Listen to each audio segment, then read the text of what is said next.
The views and opinions expressed in my pageant Q&A reaction videos are based on personal insights and constructive feedback.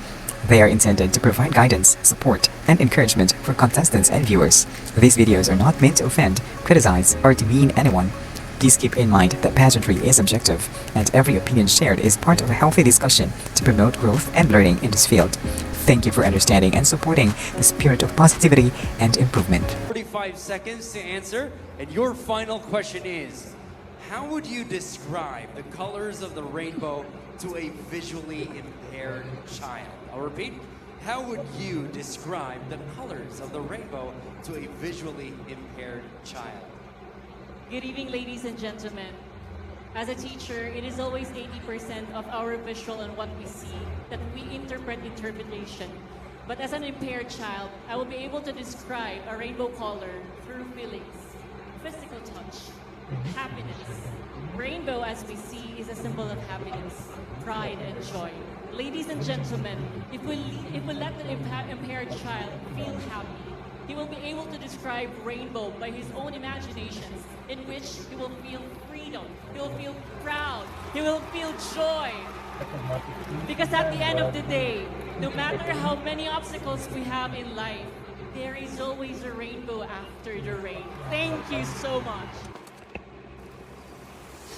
Alright, let's begin our feedback and constructive suggestions to Jeysyn Ramos' Q&A response during the Queen Philippines 2024 final Q&A portion.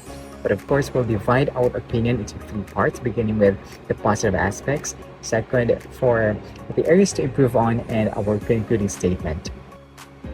First, positive aspects. First, she sounded emotionally strong. Her focus on the emotions tied to the rainbow, such as happiness, pride, and joy, is a meaningful way to convey the symbolism of the rainbow. The idea that these emotions can be felt rather than seen is a very powerful answer. 2. She delivered an uplifting message. The message that there is always a rainbow after the rain offers hope and resilience, which is an excellent way to conclude her answer, although this has been used several times in pageantry. Okay? But still, this metaphor resonates deeply with both the child's perspective and the audience. So relatable.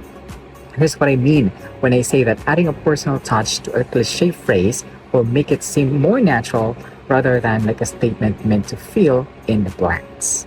Right? Third, she used an inclusive approach. What does it mean? She emphasized the child's ability to imagine the rainbow through feelings and touch, her empowering them to use their own sensory experiences to interpret something they cannot see. And this is both empathetic and empowering. She is also very eloquent when she speaks, and I like that about her every time she is on stage. If there are positive aspects of her answer, there are also areas for improvements too. First, clarity of her structure. The overall structure of her answer could be more organized. This introduction seems to touch on several ideas, which includes visual interpretation, physical touch, and emotions without a clear sequence. And that can be noticed in her intro after her as a teacher statement. She could have an advantage from organizing her thoughts into distinct sections, like she could have said, first, how most people perceive rainbows. That's for visual interpretation. And how you'd adapt or adjust for a visually impaired child. That's for physical touch. And how the child can imagine the rainbow through their own feelings. And that's for feelings section of her answer. So in my session, that's a power of 3, and that's how important the power of 3 is to this kind of answer. Second, she could have refined her language and grammar.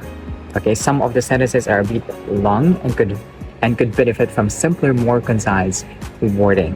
However, I've always put an importance on this to all the aspiring candidates,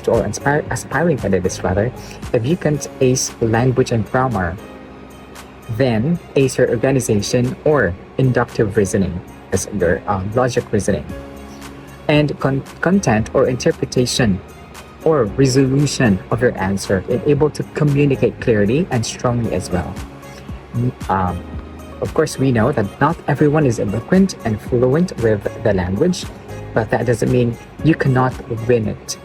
You just have to find your strength and use them at the right time to ace the Q&A portion. Third, she could have expanded on sensory examples. While she mentioned feelings, physical touch, and happiness, it would help to include specific sensory experiences that can be linked to each color or aspect of the rainbow. This will make this description more vivid for the child as well.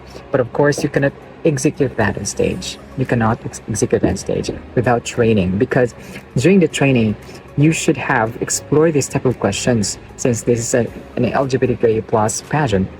So it is understandable and it is so expected that you must have encountered this question somehow, in which case you have done this part better than the rest of them. Fifth, tone and flow.